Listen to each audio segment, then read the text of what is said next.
PCC chief Jitu Patwari का बयान। 10 साल में बीजेपी के पास बताने को कुछ नहीं, वो सबका साथ सबका विकास भूल गए हैं। वापसी पीएम बनने के लिए मोदी नफरत बो रहे हैं। भोपाल दुष्कर्म मामले में कानून व्यवस्था पर उठाए सवाल। 23 साल में सबसे ज्यादा रेप एमपी में हो रहे हैं। क्या हाथ में लेना और ये कहना कि इसकी रक्षा करना है संविधान की, ये अपमान है कि उस संविधान की शपथ है कि जिसकी रक्षा करने की बात कह रही है। 70 साल की 75 साल की आज़ादी के बाद देश में बहस है लोकतंत्र बचाने की, आरक्षण बचाने की, संविधान बचाने की, वोट के अधिकार को बचाने की, ये फ्रीडम मीडिया का ये बना रहे, इसको बचाने की बहस है देश में। अगर देश का आम नागरिक ये सोचता है कि मेरे मौलिक अधिकार खतरे में आ गए, राजनीतिक अधिकार खतरे में आ गए, देश का आम नागरिक ये सोचने लगा कि हमारा आरक्षण खतरे में आ गया, बाबा साहब अंबेडकर का अपमान हो रहा है,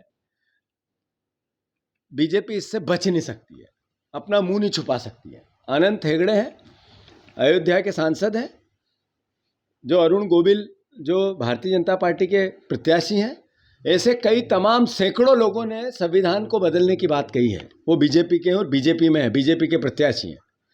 देश के प्रधानमंत्री, देश के गृह मंत्री आदरणीय मोहन यादव जी तीनों सफाई दे रहे हैं कि संविधान कोई खतरे में नहीं है। ये स्थिति निर्मित क्यों हुई? ये इसलिए हुई, आरक्षण खतरे में है देशवासियों। क्यों?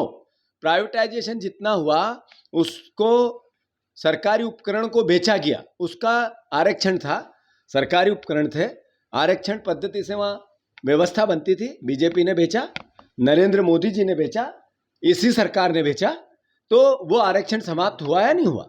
अरे बैकलॉग के पद नहीं भरे जाते हैं तो ये आरक्षण पे खतरा है कि नहीं है?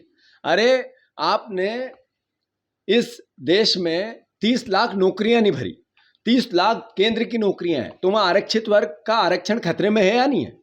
तो ये कहना कि आरक्षण खतरे में नहीं है, फिर धूल झोंकना है।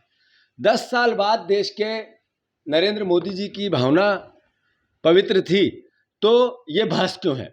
और 75 साल के आज़ादी के बाद देश के ये बहस, ये बातें क्यों चल रही है? मैं मानता हूँ, फिर से मीडिया से मैं अपील करना चाहता हूँ, प्रार्थना करना चाहता हूँ, हम आपके फ्रीडम की लड़ाई लड़ रहे हैं, आपके लेखनी की ताकत को बनाने की कोशिश कर रहे हैं।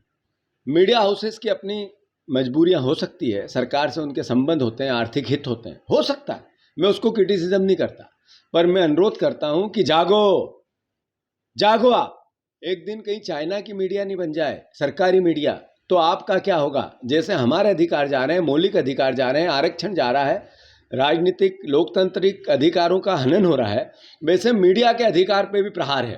तो मेरा आप सबसे अनुरोध है, इस अभियान में आप भी शांत हो। प्रधानमंत्री कह रहे हैं जब तक वो जिंदा है, जब तक मुसलमानों धर्म के आधार पर आरक्षण नहीं मिल सकता है। प्रधानमंत्री जी के पास 10 साल में बताने के लिए कोई सकारात्मक पहलू नहीं है।